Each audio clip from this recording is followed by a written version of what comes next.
Good morning, my dear students.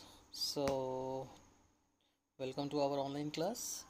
So, today I try to be bilingual, okay, so that I can make you people understand more and more. So, तो हम लोग शुरू करते हैं और आज की क्लास में हम लोग डिस्कस करेंगे sample problems based on the application of Euclid's axioms and postulates okay. तो शुरू करते हैं। सो इधर हम लोग डिडक्टिव रीजनिंग का भी अंडरस्टैंडिंग करेंगे because that is the most important thing. उसी की मदद से हम लोग डिडक्टिव रीजनिंग की मदद से ही हम लोग इधर क्वेश्चंस को सॉल्व करेंगे बहुत ज़्यादा से ज़्यादा। It means basically proving types of question जो हम लोग का ज्योमेट्री का बेस है उसमें हम लोग डिडक्टिव रीजनिंग यूज़ करेंगे ही करेंगे। अच्छा, क्वेश्चंस पे चलने से पहले हम लोग कुछ यहाँ पर पॉइंट्स और लिखा हुआ है, ये एनसीईआरटी के पॉइंट्स हैं, उनको हम लोग डिस्कस कर लेते हैं और समझने की कोशिश करते हैं। Okay okay, as it is written over here, nowadays postulates and axioms are terms that are used interchangeably and in the same sense. Postulates is actually a verb. When we say let us postulate, we mean let us make some statements based on the observed phenomenon in the universe. Its truth validity is checked afterwards. If it is true, then it is accepted as a postulates. So it is quite clear to all of you that we can use postulates and axioms interchangeably. हम लोग postulates को और axioms को एक दूसरे से interchange करके भी यूज़ कर सकते हैं बिकॉज हम लोग जानते हैं दोनों ही क्या है, फैक्ट है जिसको प्रूफ की ज़रूरत नहीं पड़ती।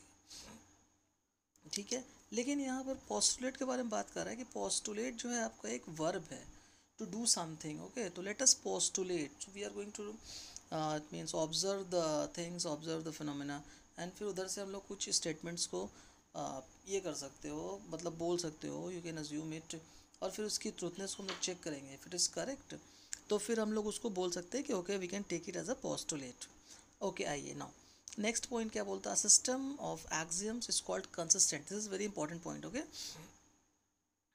इधर अपेंडिक्स 1 का बात कर रहा है, वो एनसीईआरटी की है, वो उसको हम लोग बाद में देखेंगे। ठीक है, तो हम लोग एक्सियम्स को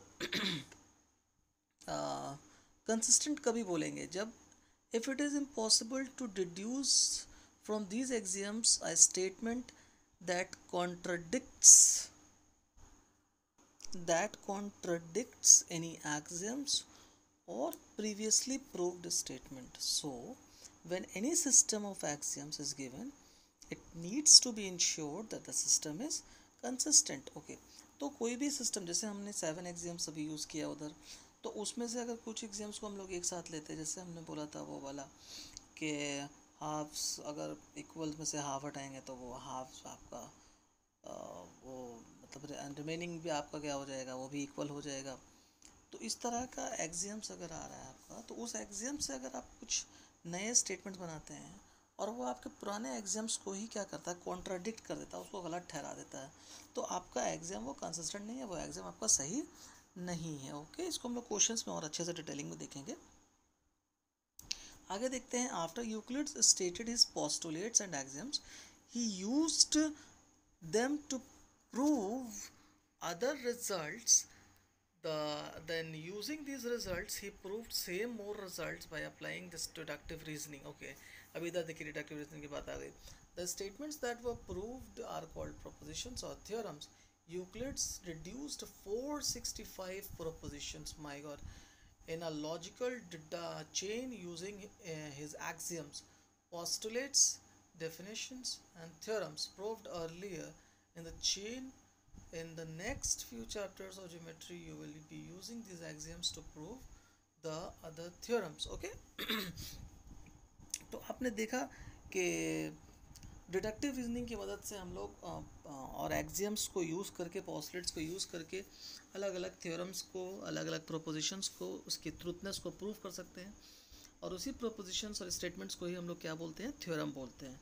तो अब हम लोग इस चीज़ों को जो हम लोगों ने डिस्कस किया अभी, इसको हम क्वेश्चंस में अप्लाई करके उसको सीखेंगे कि हम लोग इसको अप्लाई कैसे कर सकते हैं। ठीक है, चलिए आइए क्वेश्चंस देखते हैं हम लोग। तो हम लोग सैम्पल क्वेश्चंस में एग्जांपल्स को लिए हैं, पहले एग्जांपल समझने की कोशिश करते हैं।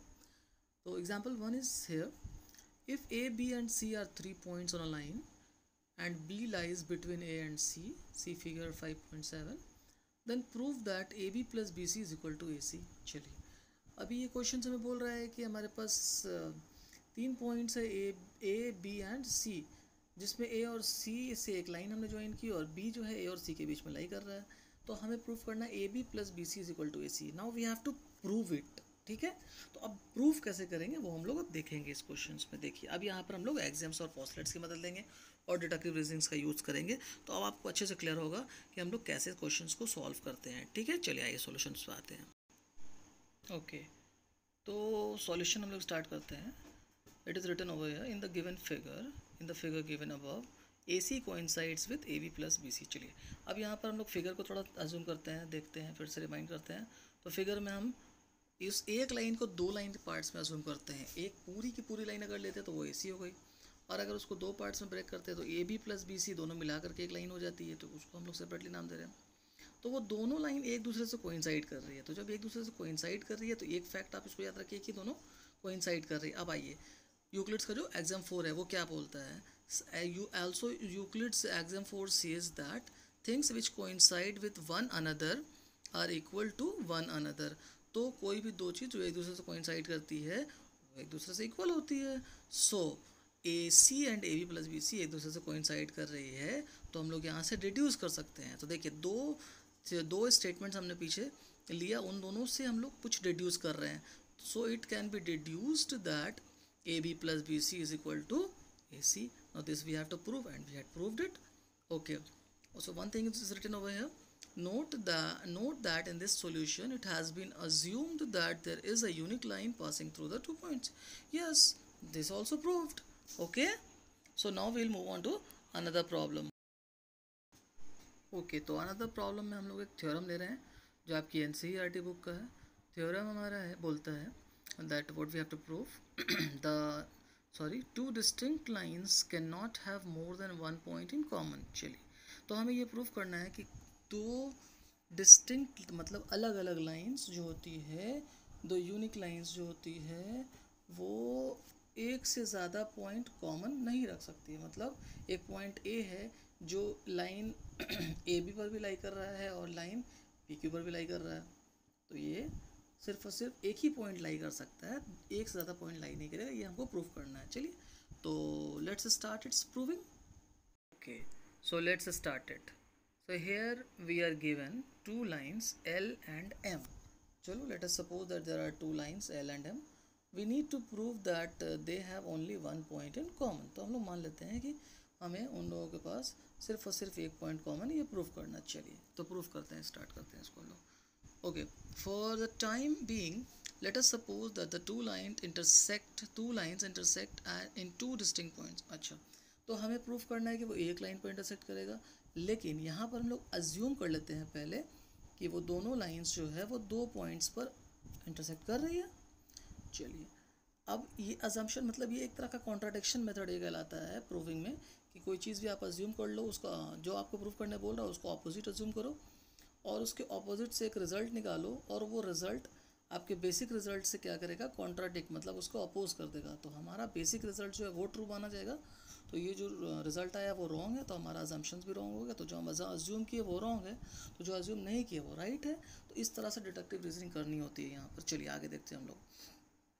तो हमने मान लिया कि वो दोनों लाइंस जो है 2 पॉइंट्स पर इंटरसेक्ट कर रही है, से P and Q। So you have 2 lines passing through 2 distinct points P and Q। तो अब हम लोग ये बता रहे हैं, जब हमने मान लिया कि दोनों लाइंस 2 डिस्टिंक्ट पॉइंट से पास कर रही है, तो इसका मतलब है कि 2 लाइंस जो है वो 2 सेम पॉइंट से हम पास करवा रहे हैं। मतलब P और Q से एक अलग लाइन और P और Q से एक और दूसरी अलग लाइन जा रही है। But this assumption clashes with the axiom that only one line can pass through 2 distinct points। अच्छा, हमने बताया कि 2 अलग अलग पॉइंट से हम लोग 2 अलग अलग लाइंस बना रहे हैं, जबकि हमारे पास एग्जाम्स बोलता है कि हम लोग 2 पॉइंट से सिर्फ और सिर्फ एक यूनिक लाइन बना सकते हैं, 2 बना नहीं सकते हैं। तो हमने जो अज्यूम किया था वो देखिए वो एग्जाम से क्लैश कर गया। मतलब जो हमने अज्यूम किया उससे जो रिजल्ट निकाला वो एग्जाम से क्लैश कर गया। अब देखिए आगे लिखता है क्या। Okay, clashes with the axiom home. So the assumption that we started with, that two lines can pass through two distinct points, is wrong. Obviously it is wrong. Okay, so if it is wrong, so from this what can we conclude? We are forced to conclude that the two distinct lines cannot have more than one point in common. तो वही चीज़ हुआ, हमने assume किया और उससे जो result निकाला वो रिजल्ट पुराने एग्जियम को, मतलब जो ऑलरेडी प्रूव्ड एग्जियम है जहाँ पर हम लोग सोच नहीं सकते कि वो गलत हो सकता है, उसको इसने कॉन्ट्राडिक्ट कर दिया, उससे ये क्लैश हो गया। तो जब क्लैश हो गया तो इसका मतलब क्या हुआ कि जो रिजल्ट आया वो गलत है, पुराना वाला रिजल्ट हमारा जो एग्जियम वाला रिजल्ट है वो सही है। तो ये रिजल्ट आया आपके पास किससे है? आपके अजम्पशन, रॉन्ग अजम्पशंस की वजह से। तो आपने जो माना था वो गलत है, तो जो माना था वो गलत है, इसका मतलब जो अज्यूम किया वो गलत है।